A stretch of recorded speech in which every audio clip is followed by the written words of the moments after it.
The Cavaliers, this team has been, I guess you could say, disappointing so far this year because they're hovering around 500 as we're nearing Christmas, which we were hoping, like, okay, they got off to a slow start. Let's see where they go from here.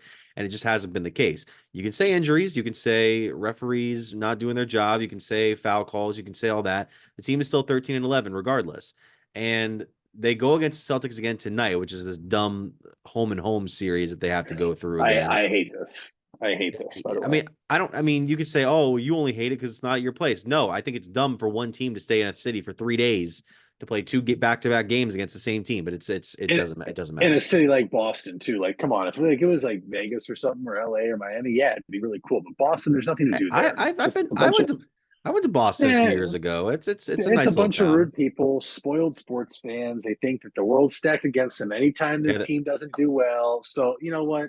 Boston sucks. spoiled with that 3-10 record they have right now, but we're not going to get into that. But yeah, the Cavs have been kind of disappointing. Uh, I mean, we know what they need to do tonight against Boston. They need to be able to stack up shooting wise. They had a great shooting night the other game, but it just kind of fell apart for them at the end. Defense has got to stand up better. The big men have got to stand up better. And then you hear stuff like these Doc Rivers comments that I heard on the Bill Simmons podcast the other day, how the team's just still kind of getting bullied. They're still not quite in sync. Is this a fixable just kink in the machine, or do you think we just need to, like, at what point do you start to panic, like, oh, this team isn't gonna reach what it did last year, and which we need to expand upon? I'm going to panic like I referenced a show or two ago.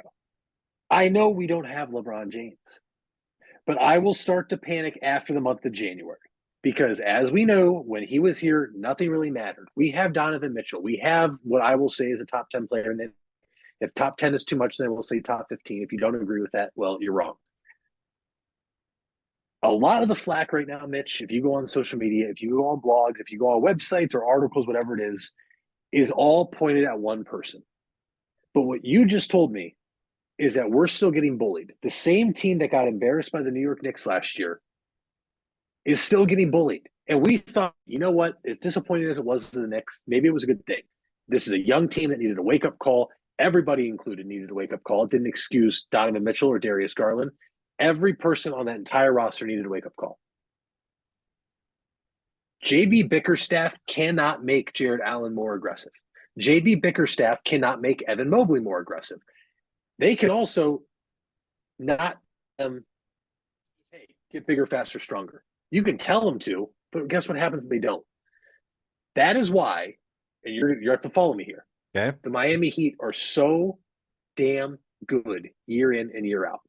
They have certain metrics that they put on their players every year in terms of body fat percentage, in terms of weight, and everything like that. Now, look, the Cavs could have that, but we never hear that. Okay, I find it interesting that you always hear about Miami Heat players. JB Bickerstaff cannot make Jared Allen more aggressive. You know what can make Jared Allen more aggressive, Mitch? Putting his name out there on the trade block, putting Evan Mobley up for possibly, we might not extend him if he doesn't perform better. Give these guys a wake up call because all Evan Mobley for 2 years has been, well, first off, he was snubbed to Rookie of the Year. He's this great rookie, Kevin Garnett like. He can score. He can do this. I think he's regressed. I have not seen anything this year that shows me that Evan Mobley got better in the offseason. Have you? Anybody that thinks they have, I don't think he has. Says And he gained muscle. You haven't really seen it as oh, much. I mean, you think yeah, you well, improve on the 3-point shooting. It's not quite there yet. Yeah. whatever Zeller brother we had, he gained muscle too, eating a dozen donuts a day, and then he still got bullied the next year when we sucked. So you don't have to like JB Bickerstaff. And I'm not here to say that I think he's a great coach, okay? But I am telling you, at this point in the season, if you blow it up, you are really decreasing your chance, I believe, at having any shot to keep Donovan Mitchell. Because then you're going to have to institute somebody else in the middle of the season. And odds are it could happen, but that guy will not be your head coach the next season. And is Donovan Mitchell going to really want to go through that? Now, maybe you go get the guy he wants. I don't know. This is also a team that had the number one defense in the league last year. Mm-hmm. Where are they now? Because that defense isn't. And so, Mitch, I told you before the show I wanted to bring up a point somebody made to me the other night. The Cavs got off to a phenomenal start in Boston. Mhm. Okay, this is a team, by the way, folks, that is undefeated at home. They are the fact check, yes, correct, only undefeated team at home in the NBA. They're 11-0. The Cavaliers got off to a brilliant start. They were shooting the lights out at the Garden. They were defending. Then the Cavs went to his own defense, which really triggered a friend of mine. The Cavaliers were without Evan Mobley. Mhm. They were on their second night of a back-to-back after they just played the number 3 seed in the Eastern Conference, the Orlando Magic. They had to go to zone because they were down players. Their legs were tired. Okay. And he's like, well, JB needs fired now because the Celtics got back in the game. You're also insane if you didn't think the Celtics were going to make a run at some point. This is the top team in the Eastern Conference right now. People are looking way too into some of the small details. It's basketball. There are teams out there right now that are very severely underperforming. We're not even the worst underperforming team in the Eastern Conference, in my opinion. It's the Atlanta Hawks, who, if the playoffs started today, wouldn't even make the play-in game. Right. Okay. There are plenty of other teams. May I interest you in the Golden State Warriors, who would make the play-in games right now? Like, it is still so early, people. There's a lot of people, myself included, think that the true NBA season should not tip off till Christmas. I also think that I'm not going to get worried till mid-January because I've seen it before. You've seen teams do it before. I'm not here for the fire JB Bickerstaff stuff. Fire JB Bickerstaff stuff now. That's a tongue twister. Hmm. But if they don't get better by mid-January, I would expect to see a move made. More importantly, if this team continues to regress, I would expect it to be JB gone. If this is a team that's just floating around 500 a few games before, I would tell you I would expect one of the starting 5 to be traded. And it probably wouldn't be Max Strus after the deal we got him for.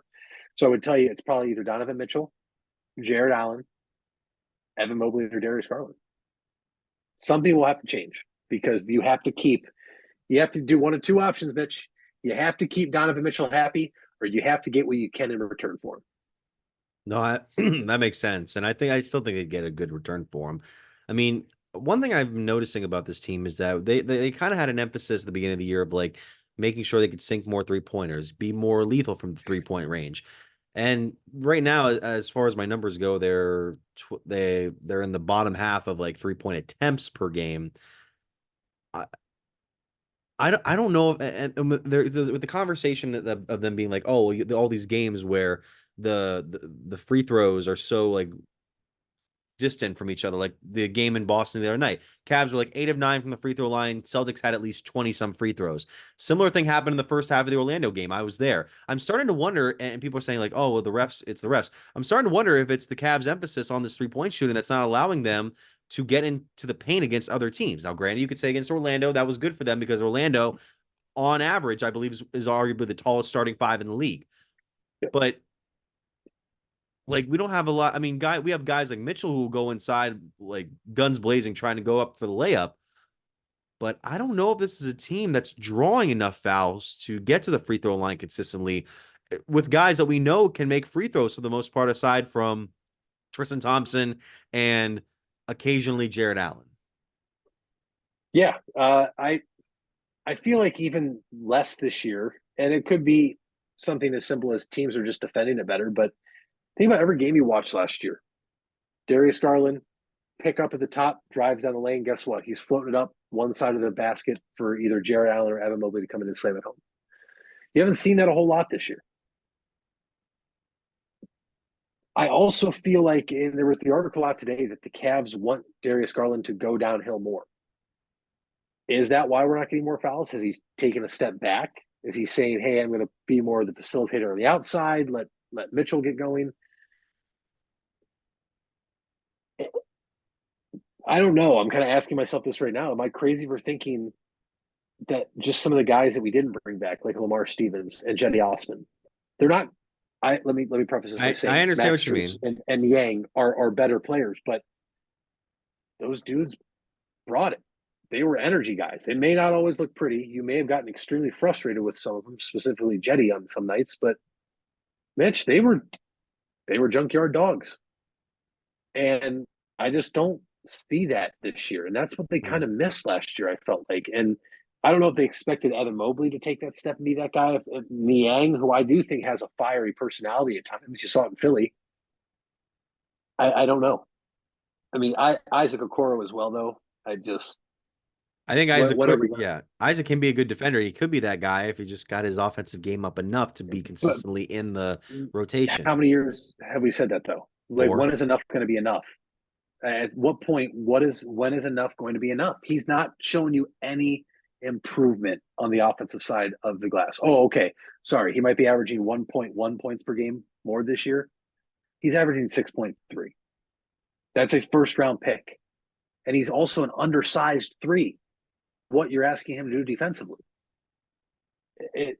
I just don't know how much longer they can allow something like that, a roster spot to potentially where you can go make a good addition, to be taken up by somebody. I'm